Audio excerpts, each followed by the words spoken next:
जब कुनै व्यक्तिलाई खबरदार त बोल्लास् भनेर भनिन्छ त्यो देशमा वास्तविक लोकतन्त्रै कसरी लोकतन्त्र हुन्छ? अनि हात्ती होला ठुलो उसको शक्तिले गर्दाखेरि अरू भाग्लान्, त्यो एउटा जङ्गली राजमा हुन्छ त्यो पावरको। यहाँ त चेतना हो नि मान्छे। तपाईँले 5 वर्ष 10 वर्ष यही देशभित्र तपाईँ बसिरहँदाखेरि यो परिस्थितिबाट तपाईँ वाक्क हुनुहुन्छ भने बोल्नु चाहिँ किन हुन्न? तर तपाईँहरूलाई सधैँ लाग्ने आरोप चाहिँ के हो भने नि, जुन इस्युहरू मूलधारमा आउँछन् अथवा सामाजिक सञ्जालबाट मिडियाबाट आम चर्चा हुन्छ, ट्रेन्डिङमा जान खोज्छन्, अनि तपाईँहरू त्यसमा घुस्नुहुन्छ भन्ने आरोप लाग्छ। कम्युनिस्टको कुनै नेताको दर्शन राम्रो छ भने त्यो अर्को दलले पढ्न हुँदैन।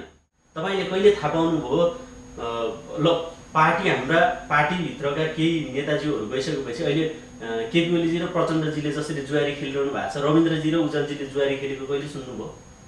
होइन, त्यो त उहाँहरू पोजिसनमा हुनुहुन्थ्यो, पावरको लडाइँ हो, तपाईँहरू स्थापित हुन सङ्घर्ष गर्नुभएको थियो। तपाईँले भने जस्तै कभरेज कम भएको पनि त हुनसक्छ नि। पञ्चायतमा त दललाई ठिक पार्छु भन्यो, बहुदल आयो, अब राजावादीलाई ठिक पार्छु भनेर पुरा बहुदल लागिरहेको छ। हाम्रो सपना भनेकै यी निर्वाचनहरूमा मनी मसल्स पावरको प्रयोग नहोस् भन्ने हुन्छ। चिलेका राष्ट्र प्रमुखले चाहिँ मार्क्स लाएनन् सार्वजनिक कार्यक्रममा, मार्क्स नलाउँदाखेरि कारवाही गरियो। हाम्रो चेतनाको लेभल त्यहाँ पुर्याउनु पर्ने छ क्या। पञ्चायतमा त्यही मान्छे मन्त्री छ, 62-63 को आन्दोलन गरेर होइन, त्यसपछिबाट आएको गणतन्त्र पनि त्यही मान्छे मन्त्री छ।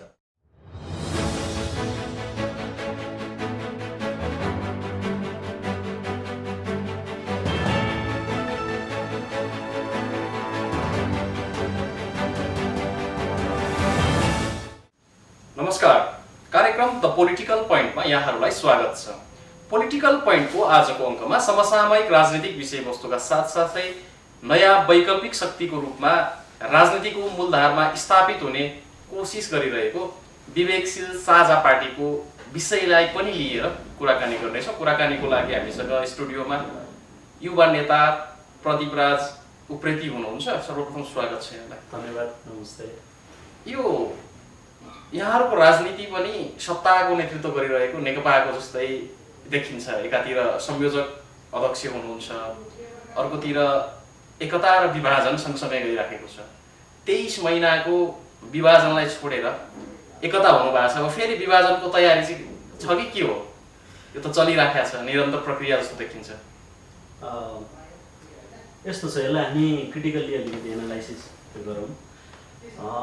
हामीले जुन प्रयत्नहरू गरिरहेका छौँ, बेसिकल्ली नयाँ जेनेरेसनको मान्छेहरूले पोलिटिक्समा यो अहिलेको पोलिटिक्सको हामीलाई नीति र सिद्धान्तसँग पनि खासै समस्या होइन।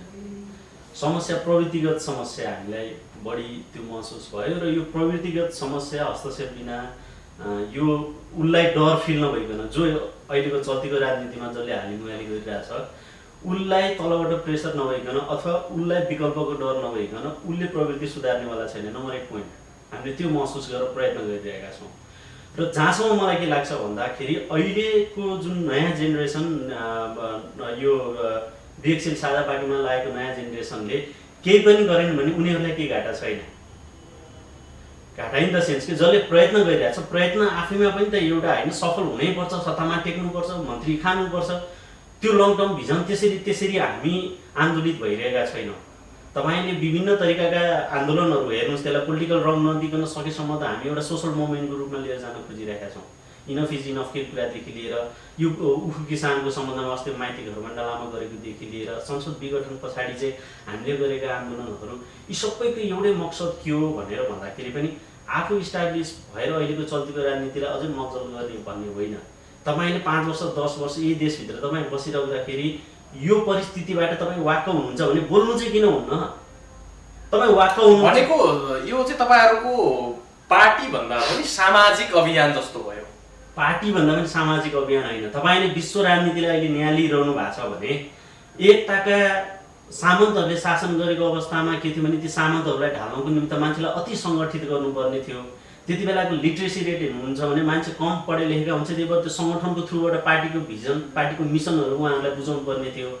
तपाईँ आजको परिस्थितिबाट मूल्याङ्कन गरौँ न। हामी कुनै पनि विकसित मुलुकमा तपाईँले देख्नुहुन्छ गाउँका गाउँ, टोलका टोल मान्छे टोल भरेर नेता गएर भाषण गरिरहेको यो अहिले आधुनिकको पोलिटिक्समा त त्यो चिज त हराउँदै गइसक्यो। यो त अल्प विकसित र कम विकसित देशहरूमा मान्छेहरूलाई सङ्गठित गरेर आफ्नो पार्टीमा मात्रै कसरी रिटेन गरेर गरिराख्ने भन्ने एउटा निन्जा टेक्निक हो। आफ्टर अल पोलिटिक्सले सोसल सम्बोधन गर्न सक्दैन, पोलिटिक्सले सोसल मोमेन्टलाई चाहिँ निर्दिष्ट गर्न सक्दैन होइन। पोलिटिक्सले चाहिँ सत्ता र खालि चाहिँ पदको मात्रै कुरा गर्छ भने त्यो पोलिटिक्स के पोलिटिक्स भएर, त्यो पोलिटिक्स जब सोसल मोमेन्ट हो। हिजो गर्दाखेरि बिपीहरूले पुष्पलालहरूले जो आन्दोलन गर्दाखेरि त पहिला सुरु त सत्ता र शक्तिको राजनीति भन्दा अगाडि त सोसल मोमेन्ट सुरु गरे हो नि त राणाहरूको विरुद्ध। त्यसपछिबाट त्यसले एउटा राजनीतिक रङ लिँदै गयो, राजनीतिक सङ्गठन ठुलो हुँदै गयो। त्यो पनि तत्कालीन अवस्थाको 90-100 वर्ष अगाडिको कुरा गरिरहेको छु होइन। 90-100 वर्ष अगाडिबाट उहाँहरू सङ्गठित विस्तृत हुँदै गएर पार्टीको रूपमा चाहिँ जब उहाँहरू सङ्गठित हुनुभयो त्यो 2006 सालतिर 3 सालतिर आएर हुनुभयो काङ्ग्रेस र कम्युनिस्टको कुरा गर्दाखेरि।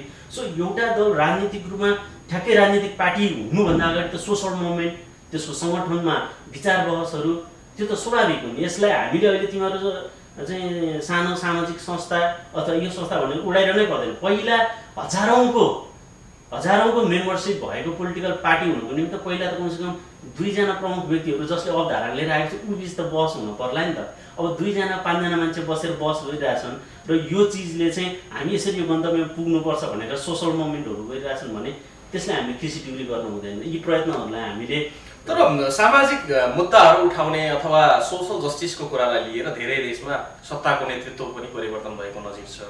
विज्ञान प्रविधिको युग हो, सामाजिक सञ्जालको युग हो। कतिपय कुराहरू क्षणभरमै तपाईँले आफ्नो फेसबुक प्रोफाइलमै सार्वजनिक गरेर पनि हजारौँलाई सुसूचित गर्न सक्नुहुन्छ। यो सकारात्मक बाटो हो। तर तपाईँहरूलाई सधैँ लाग्ने आरोप चाहिँ के हो भने नि जुन इस्युहरू मूलधारमा आउँछन् अथवा सामाजिक सञ्जालबाट मिडियाबाट आम चर्चा हुन्छ, ट्रेन्डिङमा जान खोज्छन् अनि तपाईँहरू त्यसमा घुस्नुहुन्छ भन्ने आरोप लाग्छ। जस्तै यहाँहरूले सुशासन भ्रष्टाचार नियन्त्रणको कुरा गर्दा यहाँहरूले सुशासन भ्रष्टाचारका नयाँ कुराहरू सार्वजनिक गर्नुभएको छैन, न त सार्वजनिक भएका कुराहरूलाई नै त्यसलाई अध्ययन गर्नुभएको छ अथवा त्यसलाई ठोस निष्कर्षमा पुर्याउन सक्नुभयो। सतही राजनीतिमा मात्रै आउनुहुन्छ, बेला बेलामा मुड चल्यो भने माइती घर बानेश्वरमा यसो रोड सो गर्छन् भन्ने टिप्पणी पनि आउँछन्। यसलाई चाहिँ कति के भन्ने यसलाई यस्तो तपाईँलाई म अलिकति ब्याकग्राउन्डबाट जान्छु है। नेपालमा चाहिँ बौद्ध आउनुभन्दा अगाडि चाहिँ विभिन्न प्रकारका विभेदहरू थिए। जस्तो चाहिँ एउटा जातको विभेद, वर्णको विभेद, जोग्राफिकल विभेद होइन, भूगोलको विभेद, त्यसपछिबाट चाहिँ वर्गीय विभेद, यी प्रकारका विभेदहरू थिए। 2046 यो 47 सालपछि बौद्ध आइसकेपछि अर्को एउटा विभेद नेपाली समाजमा थपियो र त्यो राजनीतिक विभेद थपियो। हामीले बौद्धलाई आइसकेपछिको लोकतन्त्रमा पुराना स्थापित जसले समाजलाई पछाडि पारिराखेका थियो त्यो विभेद त अन्त्य गरेनौँ। अर्को एउटा राजनीतिक विभेद सिर्जना गरियो र त्यो राजनीतिक विभेद भनेको चाहिँ के हो भने यो राजनीतिक विभेद फेरि यति खतरनाक पनि किन छ भन्दाखेरि यो वैधानिक जस्तो छ क्या। अरू चाहिँ अवैधानिक छ, कानुनले वर्जित गर्छ होइन। जातको विभेद तपाईँले गर्न पाउनुहुन्न, कानुनले वर्जित गर्छ। तपाईँ कसैलाई कालो भएको आधारमा तपाईँले विभेद गर्न पाउनुहुन्न, त्यो वर्जित गर्छ कानुनले। राजनीतिक विभेद चाहिँ खुल्ला छ र यो भनेको के हो भनेर भन्दाखेरि तपाईँ र म फरक दलको छौँ भने तपाईँ र म बिच पानी बराबर। कङ्ग्रेसको कुनै नेताले राम्रो काम गर्यो भने पनि अर्को पार्टीको नेताले बोल्नु हुँदैन यसले राम्रो गर्यो, सपोर्ट गर्ने संस्कार छैन। कम्युनिस्टको कुनै नेताको दर्शन राम्रो छ भने त्यो अर्को दलले पढ्न हुँदैन। त्यो हिसाबको मानसिकता र त्यो हिसाबको एउटा चाहिँ मनोविज्ञानलाई यसरी मलजल गरियो। त्यो मलजलको प्रतिक्रिया हो तपाईँले भनेको कुरा। किन भनेर भन्दा यो समाजले के गर्छ, यो समाजले कसरी लिइरहेको छ भने फरक राजनीतिक किताबको छ भने मैले जतिसुकै राम्रो काम समाजमा किन नगरौँ, काम छोडिदिनुहोस् न। एउटा युवाहरूले प्रयत्न नै गरेका छन्। ल मानौँ देशमा जटिल परिस्थिति छ होइन, यहीँ बसेर यहीँ गरेर खाने वातावरण छैन, तैपनि केही युवाहरू मिलेर यहाँ गर्न खोजे भने समाज त्यस्तो हुनुपर्छ र त्यसले हँसी मजाक उडाउनु पर्ने कि उनीहरूको प्रयत्नमा त समाजले टेको लगाइदिने हो। समाजले त गर केटा हो, गर बाबु हो भन्ने हो नि त। तिमीहरूले गरेको कुरा बरु यहाँनिर तिमीहरू चिप्लिरहेका छौ, यहाँनिर चाहिँ तिमीहरूले यसो गर है भनेर सल्लाह सुझाव दिने हो नि त। तर यहाँ त के छ भने गलत गरेर हिँड्दाखेरि गलत गर्नेहरूलाई प्रश्न चिन्ह हुँदैन। जो कविता वाचन गरेर 25-30 लाख उठाएर गाउँमा पहाडका कुनाहरूमा विद्यालय लाइब्रेरी स्थापना गरिरहेको छ हाम्रो रविनजी, त्यो अभियानमा हुनुहुन्थ्यो होइन, पार्टी अध्यक्ष। उहाँलाई बारम्बार कुनै मुद्दा लागेको छैन, कतै केही छैन, तर आक्षेप सधैँ आक्षेप के भन्दा बारम्बार यो यसको एजेन्ट हो, यो यसले यस्तो गर्यो उस्तो गर्यो, जसको न प्रमाण पेश गर्नुपर्छ। जस के भन्दा तपाईँ अगाडि बढ्दै गर्दा एउटा त्यही समाजमा बसेको अर्को नेपालीको धर्म के हो भने ऊ राजनीतिक रूपमा त्यो किताबको छैन भने त्यसलाई खुइलाइदिने। भारतमा पढेर आएको छ भने भारतीय एजेन्ट भनिदिने, युरोपतिर 2-4 वर्ष काम गरेर आएको छ नेपालमा भने युरोपियन दलाल भनिदिने, कुन्नी के भनिदिने र उसलाई कसरी हुन्छ समाजमा एउटा चाहिँ उसको चरित्र नगाएर उसको चरित्र हत्या गर्ने कोसिस गरिदिने। यो नेपालको अहिलेको स्थिति हो। यसलाई हामीले मनन गर्नुपर्छ र हामीले यस्ता कमेन्टहरू नपाएका पनि होइनौँ। कमेन्टहरू आउँछन्, तपाईँले डेली कार्यक्रमहरू गर्दाखेरि आउँछन् तिमीहरू जस्तो चाहिँ फुचे पार्टीले के गर्ला अथवा के गर्ला। हामी सबै चिजहरूबाट हामीलाई गर्नु नै के छ, हामीले त सबैभन्दा ठुलो त पोजिटिभिटी दिनु छ। सत्ता चलाउनु होला, ठिक छ, कङ्ग्रेसले चलाउनु होला, कम्युनिस्टले चलाउनु होला, तर समाजमा पोजिटिभिटी आयो भने त उहाँहरूलाई सजिलो होला। तर कमसेकम समाजमा त पोजिटिभिटी आयो नि त। समाजको सबभन्दा ठुलो धन त ऊभित्र रहेको सकारात्मकता हो नि त। सकारात्मकता हामीले प्रयास गर्दा सकारात्मक आउँछ भने, सकारात्मकता सोचहरू विकसित हुन्छ भने होइन। म आफैले पनि फेसबुकहरूमा कतिपय उसहरूमा अन्य पार्टीका दलका नेताहरूको राम्रो इन्टरभ्यू छ भने सेयर गरिदिन्छु। त्यसको एउटा मैले म्यासेज के दिन खोजेँ भने राजनीतिक रूपमा यति धेरै विभाजित चाहिँ हुनुहुन्न है। तपाईँले विचार र दर्शनलाई नै निषेध गर्ने, प्रतिशोधपूर्ण राजनीति मात्रै गरिरहने होइन। अर्को छ भने खुल्याउनै पर्छ भने मानसिकता र मनोविज्ञानबाट जाने भने हामी नेपालीहरूले सिक्ने कहिले, सिकाउने कहिले, विश्वको प्लेटफर्ममा हामी अगाडि बढ्ने कहिले? हामी त यिनै चिजमा भुलिरहने भयो, यिनै चिजमा भुलिरहने भयो। र अर्को कुरा जुन सामाजिक क्लबको जस्तो बढाइबारी त्यो होइन, प्रचार क्रम भएको हो। तपाईँलाई थाहा छ किसान आन्दोलन अलि अगाडि हामीले जति बेला चाहिँ निर्मलाको केस भयो, निर्मला बलात्कारको, त्यो केसदेखि यता लिएर चाहिँ बलात्कारको विरुद्ध कार्यक्रम गरेनौँ कि? एसिड आक्रमण भयो त्यही बिचमा, त्यो एसिड आक्रमणको बिचमा कार्यक्रम गरेनौँ कि? उखु किसानहरू आउनुभयो, उहाँहरूको पछि जे छौँ जति छौँ है, हजारौँको जनसङ्ख्यामा गऱ्यौँ भन्दिनँ। अहिले हामीलाई साथ समर्थन दिने हाम्रा शुभेच्छुकहरू बोलाउँदा चाहिँ मुद्दालाई लिएर त्यो मुद्दाप्रति चिन्तित भएर जतिजना जम्मा हुन सक्नुहुन्छ त्यति। कोही बेला 20 जना हुन्छ, कोही बेला 25 जना हुन्छ, कोही बेला 150 जना हुन्छ, कोही बेला 200 जना हुन्छ भन्दै गरेको संस्था हो। हामीले हजारौँ भिड उतार्यौँ त भन्दैनौँ, तर मुद्दामा त हामी चिन्तनशील भएर नगरेको त होइन, त्यो कभरेज कम भएको हो। तर हामीले निरन्तर रूपमा सामाजिक रूपमा उठेका मुद्दादेखि लिएर डाक्टर केसीका आन्दोलनदेखि लिएर यो एसिड आक्रमणदेखि लिएर निर्मला बलात्कार केसदेखि लिएर अन्य केसहरूदेखि लिएर यी सबै सामाजिक जति पनि मुद्दाहरू बाहिर आएर चाहिँ पीडितको पक्षमा हामीले बोल्ने कोसिस नगरेको होइन, गरेका छौँ। त्यसका आफ्नै कभरेजहरू छन् होइन। अब त्यो कभरेजहरू कम भएका होला, त्यस कारण तपाईँलाई त्यस्तो लाग्यो होला। तर हामीले कुनै पनि मुद्दालाई पन्छेर त्यस्तो अवसरको रूपमा त्यसरी चाहिँ गरेका छैन। हामीलाई गर्नुपर्ने आवश्यकता नै के छ? अब अर्कोतिर चाहिँ यहाँहरूलाई जस्तो जसले साझा विवेकशील अथवा विवेकशील साझा पार्टीलाई समर्थन गर्नुहुन्छ, राजनीतिको वैकल्पिक केही गर्छ कि भन्ने अपेक्षा छ नि, उहाँहरूको अपेक्षा विपरीत जस्तै गएको स्थानीय चुनावमा पनि यहाँहरूलाई मिलेर लड्नु भन्ने शुभेच्छुकहरूको सुझाव थियो। त्यसलाई लत्याउनु हो, परिणाम के हो? तपाईँहरूले भुक्तभोगी हुनुहुन्छ यसमा। नयाँ नै भए पनि राजनीतिको खेलाडी त भइसक्नु भएको छ। त्यो पछि निर्वाचन भयो, त्यो लगत्तै यहाँले एकता पनि गर्नुभयो। त्यो एकता नाटक मञ्चन गरेको जस्तो, जस्तो अहिले सत्तारूढ नेकपाको एकता जस्तो देखियो नि, पावरको पोजिसनको एकता रहेछ अथवा स्वार्थको रहेछ र त्यो अहिले कुनै न कुनै हिसाबबाट विघटन भयो भनेर भनिन्छ। यहाँहरूको पनि कमजोर जनमा एकता गर्नुभएको थियो। एकता गरेको छोटो समयमा फेरि टुटफुट, अब फेरि एकता गर्दै हुनुहुन्छ। एकताको महाधिवेशन पनि सायद निकट होला, फेरि कुरा नमिल्ला, तपाईँहरू फेरि अब आफ्नो आफ्नो दुनो सोच्याउनतिर लाग्नु होला। यो प्रवृत्ति त तपाईँहरूमा पनि जतिसुकै वैकल्पिक भनिए पनि यही देखियो होइन, रिफ्लेक्ट चाहिँ यस्तो छ। यसको यो कुरामा चाहिँ मैले तपाईँलाई चाहिँ आंशिक रूपमा तपाईँले भनेका कतिपय कुरालाई मान्नु पनि पर्छ। यदि व्यक्तिबाट गल्ती भएको छ, दलबाट गल्ती भएको छ, कुनैबाट गल्ती भएको छ भने सशक्त होइन, निशर्त रूपमा उसले त्यो गल्तीको महसुस गरेर क्षमा माग्नुपर्छ है। तर अर्को एउटा आंशिक फेरि त्यो अलिकति एक्जाजरेट चाहिँ के भए जस्तो लाग्यो भने अहिलेको कम्युनिस्टको एकतासँग तपाईँले ठ्याक्कै तुलना गरिदिनु, त्यो होइन। तपाईँले कहिले थाहा पाउनुभयो ल पार्टी हाम्रा पार्टीभित्रका केही नेताजीहरू गइसकेपछि अहिले केपी ओलीजी र प्रचण्डजीले जसरी जुवारी खेलिरहनु भएको छ, रविन्द्रजी र उज्जवलजीले जुवारी खेलेको कहिले सुन्नुभयो? होइन, त्यो त उहाँहरू पोजिसनमा हुनुहुन्थ्यो, पावरको लडाइँ हो, तपाईँहरू स्थापित हुन सङ्घर्ष गर्नुभएको थियो। तपाईँले भने जस्तै कभरेज कम भएको पनि त हुनसक्छ नि तपाईँहरू बिचका। आधार त रहेनछ नि त, फेरि त्यो आक्षेपको त आधार रहेनछ नि त। कभरेज कम छ भने पाउनु भएन भने आधार छैन होइन। मैले तपाईँलाई स्पष्टीकरण के दिनुपर्छ भने हामीले त्यति बेला जति बेला स्थानीय चुनाव हुँदै थियो त्यति बेला त हाम्रो दलै आफै गठन भएको थियो, त्यहाँ एकीकरण भन्ने चाहिँ कुरै थिएन है। आफ्नो क्यान्डिडेट उठाउनु पर्ने अवस्था थियो। जब दुईटा क्यान्डिडेटले भोट लिएर आइसकेपछि र त्यो भोट भन्दा पनि हामीलाई चाहिँ मेन प्रेसर भन्दा शुभेच्छुकहरूबाट वैकल्पिक भन्ने मान्छेहरू, वैकल्पिक राजनीतिको निमित्त उदाइरहनु भएका मान्छेहरू चाहिँ तपाईँहरू किन भिन्न भिन्न एकै ठाउँमा आउनुहोस् भन्नु, त्यही प्रेसरले गर्दाखेरि चाहिँ के भयो भनेर त एकीकरण त गरियो तर त्यसको तयारी राम्रो गरिएन। हामी त वैकल्पिक हो मिलिहाल्छौँ गरिहाल्छौँ भन्ने टाइपको एकीकरण छोटो अवधिमा त्यो शुभेच्छुकको प्रेसरले चाहिँ शुभेच्छा तयारी हुन्छ नि त एउटा दुईटा जस्तै भए पनि आफ्नो भिजन होला आफ्नो मिसन होला कार्यशैली होला अनि आफूभन्दा तलका सङ्गठनमा सदस्यहरू होला तिनीहरूलाई मिलाउने एउटा आधारभूत त्यो गाइडलाइन्सहरू प्रिपेयर गर्नुपर्ने हुन्छ विभिन्न कुराहरू हुन्छ। तर वैकल्पिक भनिसकेपछि माथि के भयो भने हामी त मिलिहाल्छौँ होइन अनि हाम्रो चाहिँ मिल्ने स्पष्ट आधार अब शुभेच्छुकहरूले पनि भन्नुभएको छ भनेर अलिकति तयारी त्यहाँनिर कम भयो। तयारी कम भइसकेपछि अब काम गर्ने बेलामा त अलग अलग पृष्ठभूमिबाट अलग अलग तरिकाले काम गरेर आइरहेको मान्छेहरू हुनुहुन्छ नि होइन। बिएक्सिलमा ठुलो सङ्ख्या युवाहरूको हुनुहुन्थ्यो होइन बिएक्सिलपट्टि ठुलो सङ्ख्या युवाहरूको हुनुहुन्थ्यो। उहाँहरूको काम गर्ने तौर तरिका होइन उहाँहरूको चाहिँ आफ्नै हिसाबका चाहिँ कार्यक्रम गर्ने शैलीहरू थिए।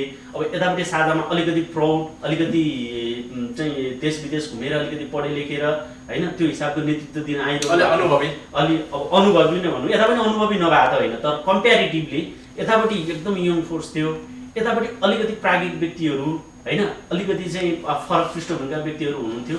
त्यो दुईटा बिचमा चाहिँ संयोजनकारी भूमिका खेल्नको निमित्त त्यो दुईटा फोर्स बिच पार्टीले अलिकति त्यहाँनिर चुकेकै हो। त्यो चुकेको कारणले गर्दाखेरि केही साथीहरू सबै त्यो फुटेको होइन है फेरि केही साथीहरू जानुभएको पूर्व व्यक्तिलाई कुनै साथीहरू त पछिसम्म नै हामीसँगै सहकारी गरिरहनु भएको थियो त्यहाँनिर चुकेकै हो। र त्यसको लागि हामीले आत्मआलोचना गरेर माफी पनि मागिसक्यौँ क्षमा पनि मागिसक्यौँ होइन। वैकल्पिक राजनीति हो हामीले गर्न खोजेका प्रयत्नहरू सकारात्मक हुन् तर हामीले फेरि कहिले पनि यो दाबी पनि गर्दैनौँ कि हामी त मान्छे नै होइनौँ देवत्व गुणले भरिपूर्ण मान्छे हौँ हामीबाट त कुनै गल्ती नै हुँदैन त्यस्तो पनि होइन। गल्ती कुनै पनि व्यक्तिले कुनै पनि दलले गल्ती गर्छ भने त्यो दलले चाहिँ त्यो गल्ती गरे बापत दण्डित गर्छ कि गर्दैन मेन कुरा चाहिँ त्यो हो क्या। किन भन्दाखेरि बिएक्सिलमा पनि भोलि सदस्यका सङ्ख्याहरू एकदमै बढ्दै जाँदाखेरि बिएक्सिल साझा पार्टीमा के कुनै व्यक्तिले पनि गल्ती नगर्ला र त्यस्तो हामीले सोच्न मिल्छ र अहिले समाज त यही हो नि त्यो दलभित्र आउने सदस्यहरू त यही समाजभित्रबाट हो नि। हामी कति प्रतिस्पर्धात्मक छौँ भन्नुहोस् त्यो समाजले हुर्काइरहेको मान्छेहरू यति धेरै प्रतिस्पर्धात्मक समाजबाट आएका मान्छेहरूले कुनै पनि भविष्यमा केही गल्ती नै गर्दैनन् पुरै देवत्व गुणले भरिपूर्ण छन् त्यो पनि होइन। हरेक पार्टीले यस्तो भन्नु पनि हुँदैन।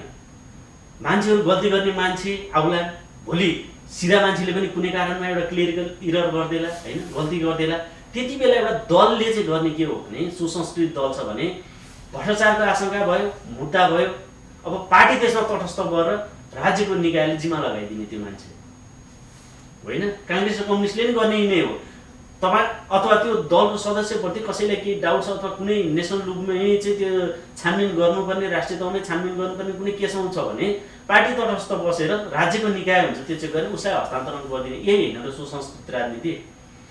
त्यो त काङ्ग्रेस र कम्युनिस्टले पनि हामी गर्छौँ गरिरहेछौँ होइन गर्नुभयो भने एकदमै राम्रो कुरा होइन। नगरेको खण्डमा चाहिँ त्यो गर्नुपर्छ भन्ने कुरा हो। अब हामीले भन्ने चाहिँ के हो भने नि तपाईँलाई मैले यहाँनिरबाट चाहिँ तपाईँलाई भन्नुपर्ने कुरा चाहिँ के हो भनेर भन्दाखेरि कतिपय मानवीय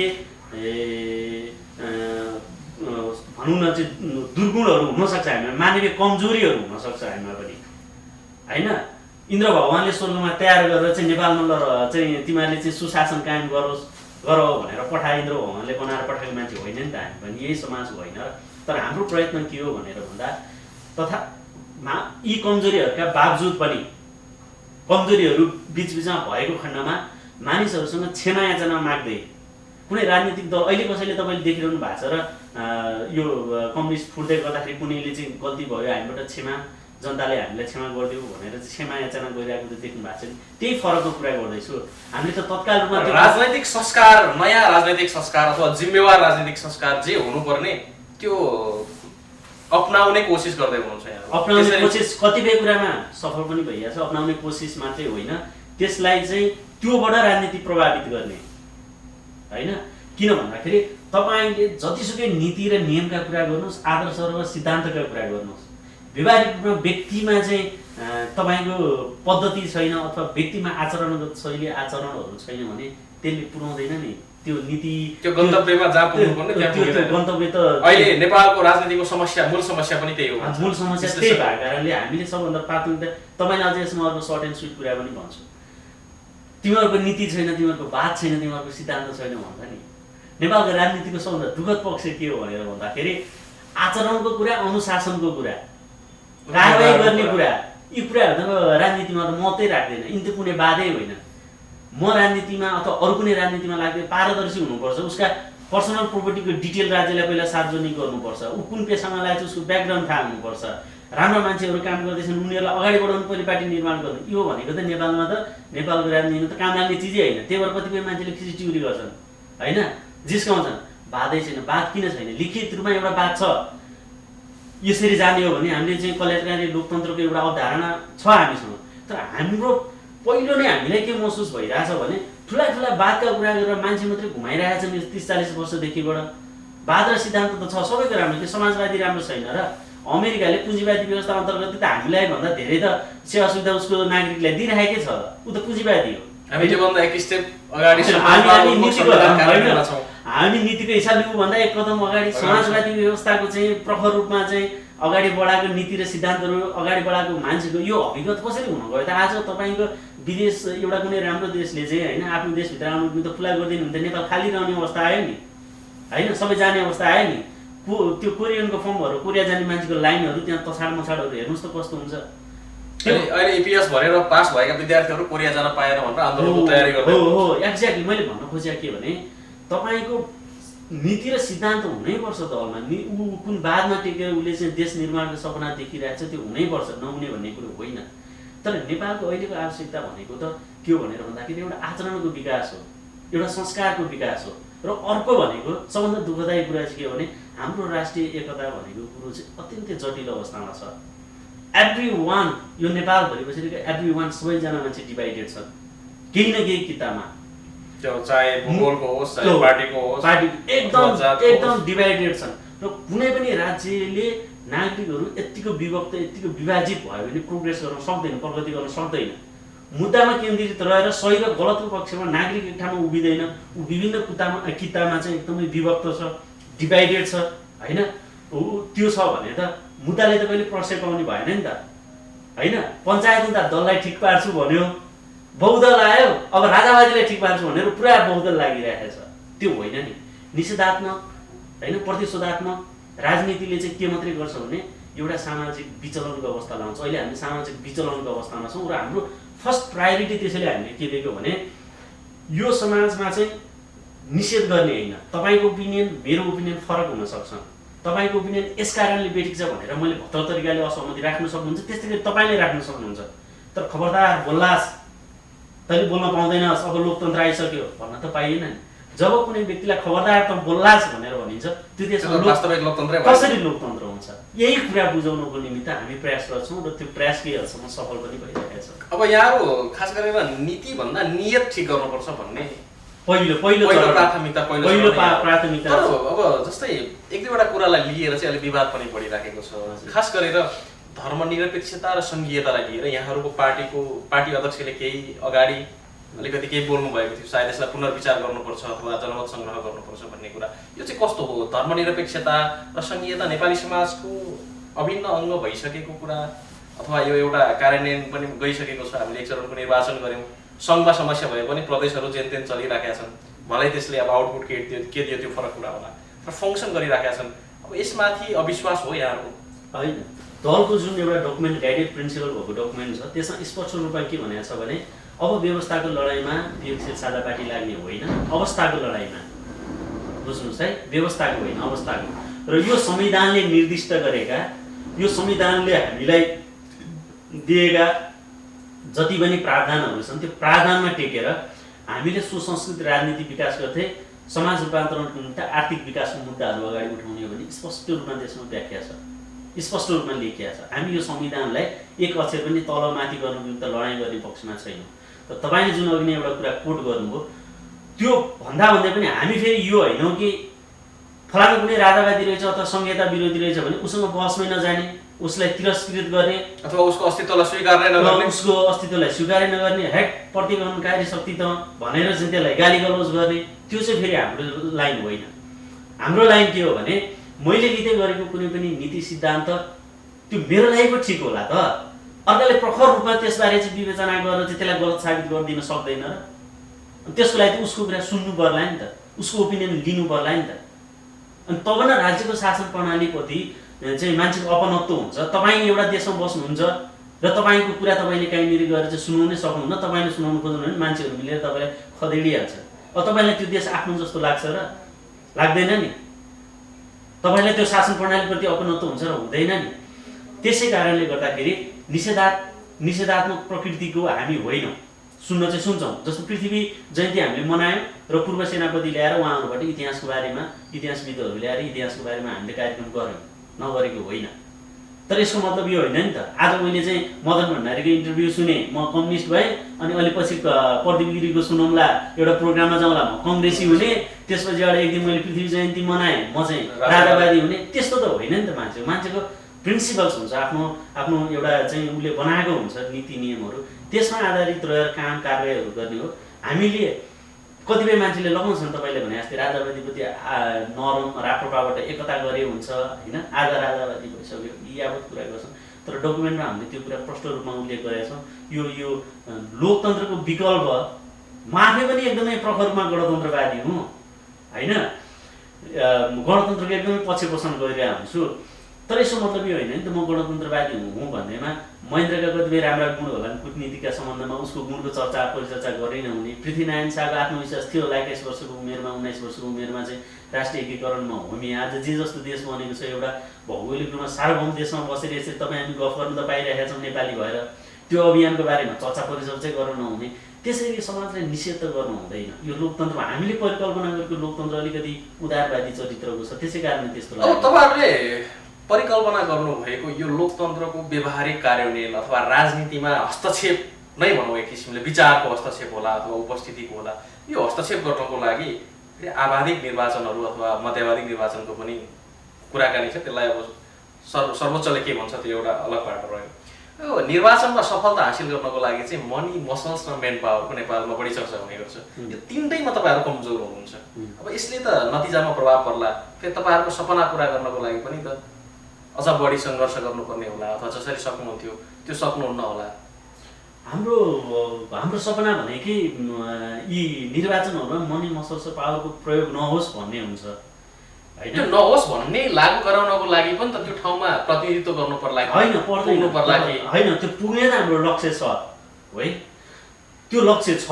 तर त्यो लक्ष्यमा पुग्ने बाटो चाहिँ फेरि मनी मसल्स र पावर नै हो भनेर त्यसमा केन्द्रीकृत गरियो भने त होइन, अर्काले जुन बाटो हिँड्यो त्यो बाटोलाई गलत भनेर फेरि त्यही बाटो पछ्याउँदै हिँड्यो भने त गन्तव्यमा त कहाँ पुगिन्छ र?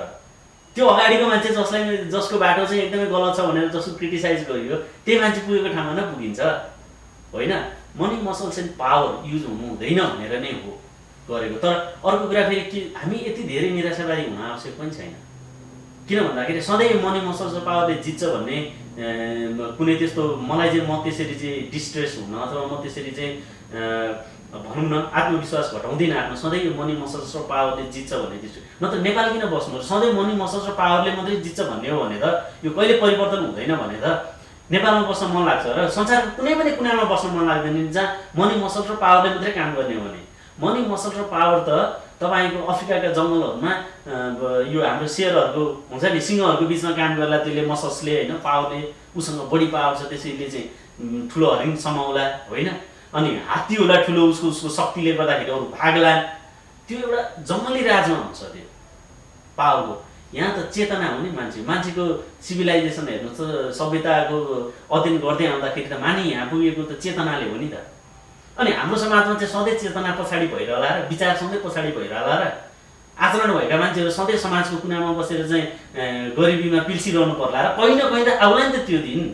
शिक्षाको मात्रा बढिरहेको छ अहिले, तपाईँको इन्फर्मेसन टेक्नोलोजी मार्फत चाहिँ देश विदेशमा तपाईँको मान्छेहरूको एक्सेस पुगिरहेछ, मान्छेले शासन सत्ता अथवा विकासहरू यस्ता हुँदो रहेछन् होइन। आज म तपाईँ र म यो कोठामा बसेर फिनल्यान्डमा के भइरहेछ, डेनमार्कमा के भइरहेछ, न्युजिल्यान्डमा के भइरहेछ, को प्रधानमन्त्री छ, के आदत छ, क्यानाडाको जस्टिन ट्रुडोले के गरिरहेछ सब हेर्न सक्छौँ नि।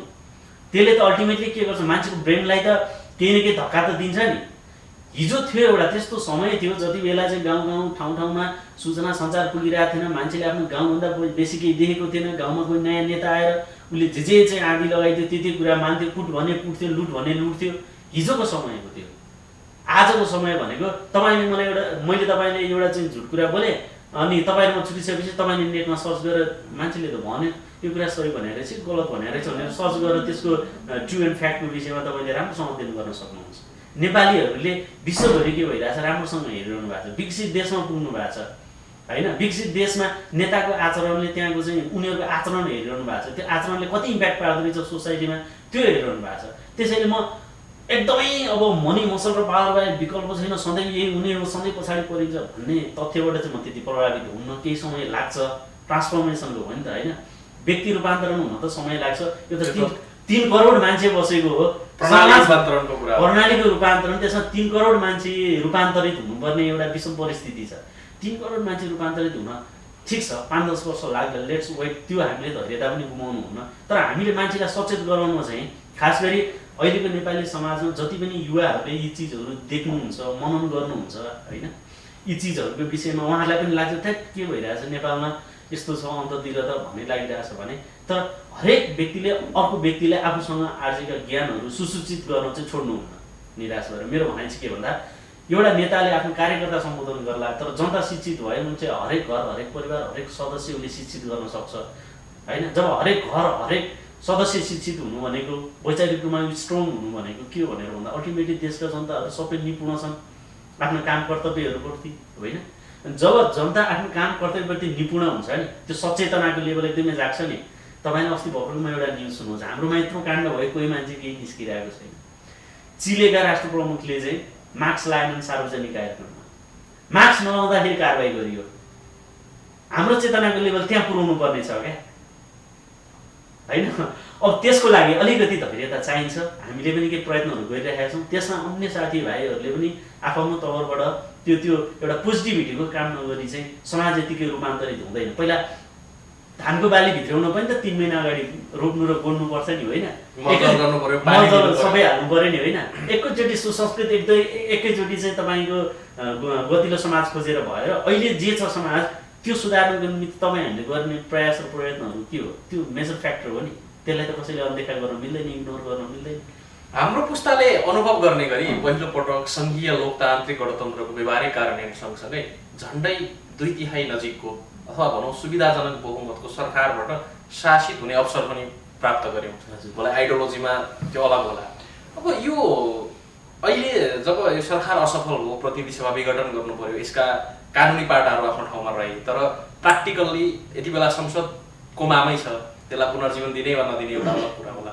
यो असफल भए सँगसँगै फेरि यहाँ चाहिँ यो व्यवस्था असफल हो, अब यसको पनि विकल्प खोज्नुपर्छ। यसको नियन्त्रित लोकतन्त्र हुन सक्ला अथवा प्रत्यक्ष निर्वाचित कार्यकारीको कुरा हुन सक्ला, अब केही थरीको पुनः राज संस्था पुनर्स्थापनाको पाटो होला।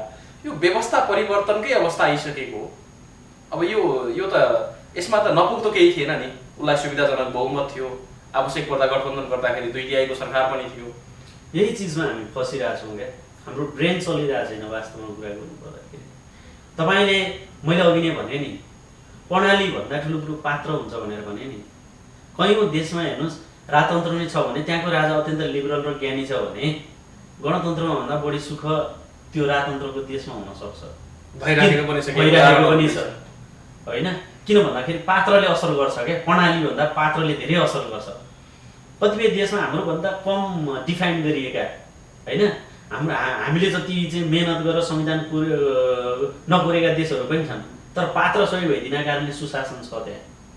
तर हाम्रोमा के भइदियो भने हामीले यहाँ त कस्तो भइदियो भने पञ्चायतमा पनि त्यही मान्छे मन्त्री छ, 62-63 को आन्दोलन गरेर होइन, त्यसपछिबाट आएको गणतन्त्र पनि त्यही मान्छे मन्त्री छ। प्रशस्त छ, कति दुःखद कुरा छ भन्नु न। अनि यो राजनीतिले कति ब्लकेट गर्यो हेर्नुहोस् त। अब अहिले तपाईँले पुरानो नेताहरू बिस्तारै बिस्तारै सिद्धिँदै जानु भएको छ, त्यो यस्तो भ्याकुम क्रिएट गरिदिनु भएको छ नि। नयाँ जेनेरेसनको एकदमै आशा लागेको नेताहरूको नाम लिनुपर्दा तपाईँको 5वटा औँला पनि भाँचिन्न, त्यस्तो भ्याकुम क्रिएट गरिदिए। पहिलो पुस्ताको नेतृत्व विस्थापन हुने हो नि, यहाँ त नेतृत्वको सेकेन्ड चरणको पनि कस्तो चाहिँ नेतृत्वको नाम सुनिन्छ भने मेरो पार्टीको विरुद्ध यो बोल्ने पखास फलान ठाउँ आउला, तँलाई त्यहाँ प्रवेश गर्न निषेध गरिएको छ, यस्ता स्टेटमेन्ट सार्वजनिक रूपमा दिने दोस्रो तह भने झन् खतरनाक। अनि हामी राजनीति मात्रै सुध्रिनुपर्छ भन्ने दृष्टिकोणबाट मात्रै नहेरौँ के, राजनीति एउटा व्यवस्था हो, व्यवस्थाभित्र खेल्ने त हामी यो टाउकोमा दिमाग लिएर हिँडेका हामी जस्ता मान्छेले खेल्ने होइन र त्यहाँभित्र काम गर्ने पनि हामीले होला, त्यहाँभित्र बहस गर्ने पनि हामीले होला, त्यहाँभित्र राम्रो कुरा छिराउने पनि हामी नै होला, त्यहाँभित्र नराम्रो कुरा छिराउने पनि हामी होला नि त। कागजमा ल राजतन्त्र सिद्धियो, अब गणतन्त्रको व्यवस्था भयो भनेर कुनै देश सपाट उलटपुलट भएको कहीँ देख्नु भएको छ र? देख्नु भएको छैन नि त। त्यहाँ त के हुन्छ भने पुरानो नेतृत्व जसले चाहिँ त्यो परिवर्तनको निम्ति सङ्घर्ष गर्यो, मैले यो पोइन्टबाट मेरो जिम्मेदारी सिधाएँ है। नेल्सन मण्डेलाकै कुरा गरौँ न। नेल्सन मण्डेलाले कम सङ्घर्ष गरेर त्यो अङ्ग्रेजहरूबाट साउथ अफ्रिकालाई उन्मुक्त दिनको निमित्त, तर उनी लामो समय आफ्नो अभियान सफल भएपछि लामो समय सत्ता र शक्तिमा केन्द्रित भएन। मैले गर्नुपर्ने मेरो जिम्मेदारी थियो, मैले त्यो पुरा गरेँ, अब आऊ नयाँ पुस्ता हो तिमीहरू चलाओ भने। त्यसैले न साउथ अफ्रिका छ आज। विज्ञान कहाँ पुग्यो, टेक्नोलोजी कहाँ पुग्यो होइन, अनि सबै कुरा डाइनामिक तरिकाले चेन्ज भइरहेछ। समाजले केही चिज नयाँपन खोजिरहेछ, मान्छेले यहीँतिर उद्योग खोजिरहेछ, आफ्नो दिमाग लगाएर चाहिँ खाने वातावरणको खोजी गरिरहेछ होइन। अब हाम्रो राजनीति अथवा हाम्रो विचार, हाम्रा बहसहरू चाहिँ कहाँनिर छन् भने उही पञ्चायतकालमा जुन विषयहरूमा लडालड गरिन्थ्यो आज पनि त्यही छ। कसले कसलाई सिद्धाउने। अब त हुँदाहुँदै पहिला अन्तर्पार्टीय सङ्घर्ष हुन्थ्यो होइन। अब पार्टीभित्र सङ्घर्ष भएर तपाईँको संसद विघटन त्यसको रिफ्लेक्ट सडकमा पोखी पनि रहेछ अहिले, सडकमा सदनमा सबैतिर होइन। म यसलाई रिफ्लेक्सन सडकमा पोखेको मान्दिनँ। किन मान्दिनँ भनेर भन्दाखेरि चाहिँ यतिको मात्रै होइन के। किन भन्दिनँ भन्दाखेरि एउटा दलले हुइप लगाउँदाखेरि बल्ल मान्छे सडकमा निस्किनु पर्ने परिस्थिति हो र यो। मान्छेले के बुझाएर रहेछ त लोकतन्त्र भन्ने कुरा। एउटा प्रधानमन्त्रीको सनकले गर्दाखेरि संसद विघटन गर्दै राति सुत्दा भएको संसद बिहान उठ्दाखेरि विघटित गरिदियो। त्यसपछिबाट चाहिँ अनि उहाँले चाहिँ जुन राष्ट्रपतिलाई सिफारिस गर्नुहुन्छ, विधि विधानको हिसाबले राष्ट्रपतिलाई सिफारिस गरिसकेपछि जसरी चाहिँ त्यो छलफल हुन्छ, राष्ट्रपति यो होइन नि त राष्ट्रपति संस्थामा कुनै पनि चिज जाने बित्तिकै उसले चाहिँ ड्याङ्का हाँचिमेर भन्ने त नत्र किन पुर्याउनु पर्थ्यो त त्यहाँ। त्यो व्यवस्था किन राखिएको भने कुनै दिन प्रधानमन्त्रीले आफ्नो विवेक प्रयोग नगर्दाको खण्डमा राष्ट्रपतिले आफ्नो विवेक प्रयोग गरेर राष्ट्रहितको पक्षमा चाहिँ विभिन्न मान्छेहरू त्यो स्टेक होल्डरहरूसँग चाहिँ तपाईँको चाहिँ छलफल परामर्श गरून् भन्ने हिसाबले तपाईँले देख्नुभयो कहीँ संसद विघटित हुँदाखेरि राष्ट्रपतिले परामर्श गरेर यो गर्दा ठिक हुन्छ कि बेठिक हुन्छ, के होला, के गरौँ, साँच्ची नै आवश्यकता हो कि अनावश्यकता हो भन्ने हिसाबले कहीँ। तर अब संसद विघटनकै कुरामा प्रवेश गरिहाल्यौँ। यसमा कुरा गर्दाखेरि यसको जसले सपोर्ट गर्नुहुन्छ नि प्रतिनिधि सभा विघटनको कुरालाई लिएर, त्यो पनि एउटा जमात छ, त्यसको पनि आफ्नो एउटा अस्तित्व छ। सर्वोच्च अदालतको संवैधानिक इजलासमा प्रवेश गरिसकेको मुद्दालाई लिएर सडकमा नाटक देखाउन आवश्यक थियो भन्ने खालका टिप्पणीहरू हुन्छ। त्यो त सम्मानित अदालतको संवैधानिक इजलासले फैसला गरिदिइसकेपछि क्लियर भइहाल्यो नि। हाम्रो उसै पनि संविधान अनुसार संविधानको अन्तिम व्याख्याता त सर्वोच्च अदालतै हो। यस्तो छ, यसमा चाहिँ मैले बुझेको चाहिँ के हो भने नि नागरिकहरू सडकमा एकछिनलाई यो पाटोमा म छुन्छु तपाईँलाई, मैले अघि नै पनि भने नागरिकहरू बरु जति आउनु पर्थ्यो त्यति आएनन्। लोकतन्त्रको मर्मै बुझाएर होइन छ। मान्छेले दलको हुइप कुरिरहेछ क्या, बुझ्नु भयो नि। एउटा नागरिक भनेको त स्वतन्त्र चेतनशील प्राणी पनि त हो नि। एउटा दलमा आस्था होला, तर दलले ठिक छ भने ठिक छ, ठिक छैन भने ठिक छैन भनेर दलकै आदेश पुरिरहनु पर्ने प्राणी हो र मान्छे। नेपालमा नागरिकहरू कम छन् भन्ने टिप्पणी पनि हुन्छ, यहाँ दलका कार्यकर्ता। मैले त्यही भएर भनेको के, संसारमा हेर्नुहोस् यो तरिकाले चाहिँ बिहान उठ्दाखेरि संसदमा बेलुकासम्म भएको संसद बिहान उठ्दाखेरि नभएको र त्यही माथि पनि के भन्दाखेरि संविधानमा व्यवस्था नभएको चिजमा फेरि यो त मैले भन्दा पनि विभिन्न कानुनविद संविधानविदहरूले भन्ने सक्नुभयो। त्योभन्दा नि माथि उठेर तपाईँलाई प्रमाणित रूपमा जो सुभाष नेमनजीकै तपाईँले भिडियोहरू हेरिहाल्नुभयो, जो तत्कालीन संविधान सभाको अध्यक्ष हुनुहुन्थ्यो। संविधान सभाको अध्यक्षले त्यसरी खुलेर भनेको संविधानमा व्यवस्थै नरहेको कुरा, पूर्व प्रधान न्यायाधीशदेखि लिएर संविधानविदहरूले भनिरहेका कुरा होइन, यी सबै कुरा, वकिलका कुराहरू, अधिवक्ताका कुराहरू सबै हेर्ने भने त स्पष्ट रूपमा त्यसमा प्रावधानै छैन। प्रावधान नहुँदाको केसमा सामान्य अपराध हो संसद विघटन भनेको। जनताले सार्वभौम तरिकाले चाहिँ जनताको सार्वभौम छन् भनेर भन्ने कुरा कहाँनिर एउटा निर्दिष्ट हुन्छ, संसदमा हुन्छ नि त। देशको लागि के गर्ने के नगर्ने भन्ने कुरा कहाँनिर चाहिँ डिसाइड हुन्छ, छलफल हुन्छ, त्यो त एकमात्र निकाय संसद हो।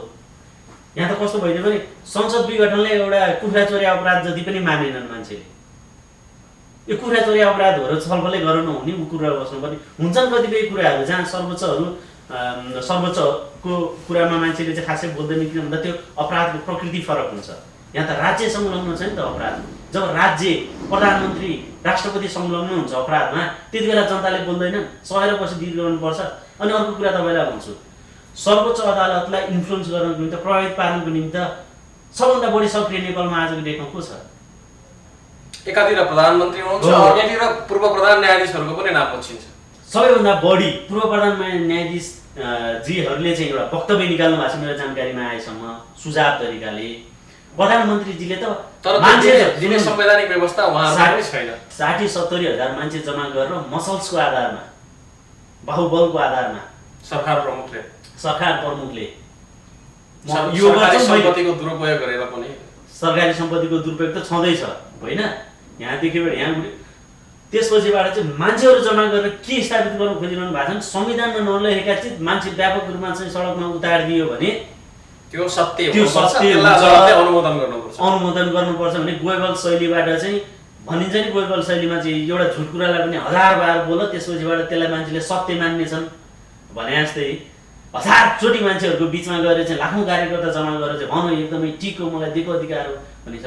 सबभन्दा प्रभावित त त्यो भिड त्यहाँबाट भयो होला नि त सर्वोच्च होइन। एउटा कानुनविदले छुट्टै एउटा कार्यक्रमको इन्टरभ्यूमा भन्दाखेरि प्रभावित हुन्छ कि अदालत खुला देशको प्रधानमन्त्री होइन, जो चाहिँ राष्ट्रको चाहिँ जुन कार्यकारी प्रमुख छन् ती व्यक्ति गरेर लाखौँ मान्छे जम्मा गरेर सम्बोधन गर्दाखेरि हुन्छ त नि। अनि त्यो कुरा चाहिँ प्रभावित भएन। मैले अघि नै भने नि तपाईँलाई, मेरो दल छ र मेरो नेता छ भने जस्तो सुकै गरोस् त्यो गलत क्षम्य अपराध गरे पनि त्यसमा हामी बोल्दैनौँ। अर्कोले सानै कुरा किन नगरोस् त्यसलाई उछाल्नको लागि पछि पर्दैनौँ। त्यही कुरा हामी कुराकानीको अन्त्यमा पनि छौँ। जाँदै हाम्रो कार्यक्रम हेरेर बसिरहनु भएका दर्शकहरूलाई, यहाँका शुभेच्छुकहरूलाई केही भन्न चाहनुहुन्छ? म एउटै कुरा अनुरोध गर्न चाहन्छु कि नेपालको भविष्य कस्तो बनाउने भन्ने कुरा अब साँच्चै नै भन्नुपर्दाखेरि नयाँ पुस्ताको चेतना, उसको सृजनात्मकता होइन, उसको चाहिँ पर्सिभरेन्स, धैर्यता यसमा आधारित छ। सबैले यो देशमा केही पनि हुँदैन, यो देशमा केही पनि गर्न सकिँदैन भनेर सबैले छोड्ने भने कुनै बाहिरको मान्छेहरू बनाइदिने होइन, बाहिरको मान्छेहरू बनाइदिने अवस्था पऱ्यो भने यो देशको स्वाधीनता रहँदा पनि रहँदैन। त्यसै कारणले गर्दाखेरि नेपाल र नेपाली भएर स्वाधीन राष्ट्रको रूपमा बाँच्ने र यही देशलाई फुलाउने हो भने प्रयत्न भनेको तपाईँ हामी आफैले गर्ने हो, अर्को कोही आएर गरिदिँदैन।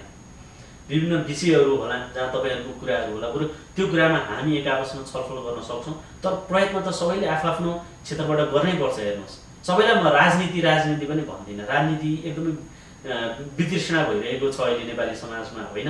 हामी पनि ठुलो धैर्यताका साथ हिँडिरहेका छौँ। एकदमै वितृष्णा पैदा हुने खालको राजनीति छ नेपालको। तर यो होइन कि राष्ट्र बदल्ने भन्ने कुरा राजनीतिमा लागेका मान्छेले मात्रै गर्ने भन्ने चाहिँ हुँदैन। त्यसलाई सामान्य नागरिकले पनि आफ्नो लागि, समाजको लागि, देशको लागि के गर्न सक्छु एकदमै भनेर सोच्ने हो भने परिवर्तन सम्भव छ। परिवर्तनमा आशावादी हुन्न त के गर्ने त? अब नेपाल फ्लप भयो भनेर आफू खुट्टा तानेर बस्दिने होइन, अरबरो भइदिने विकल्प त छैन नि त हामीसँग। गर्ने त्यही नेपालभित्र रहेकै नेपालीहरूले नै होला। त्यसमा पनि अझ युवा अवस्था हाम्रो त यङ एजका एभरेज एज नै एकदमै यङ छ होइन।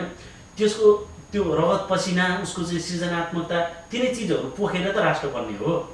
बाँकी राष्ट्रमा पनि ढुङ्गा माटो छ, हाम्रोमा पनि ढुङ्गा माटो छ। अझ प्रकृतिको हिसाबले त सबभन्दा सोडिङ भन्छन् घुम्नेहरूले भेट्नेहरूले, के छैन यो राष्ट्रमा। तर यो राष्ट्रमा विधि पद्धति संस्कार चाहिँ भएन।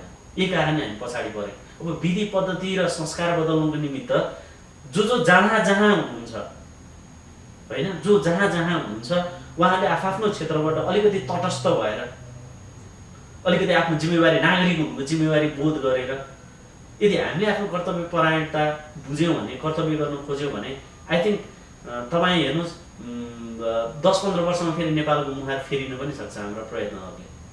यहाँका प्रयत्न सफल रहौँ र मुहार परिवर्तन भएको हाम्रै जीवनकालमा अनुभव गर्न पाऊँ। समय र विचारको लागि विशेष धन्यवाद।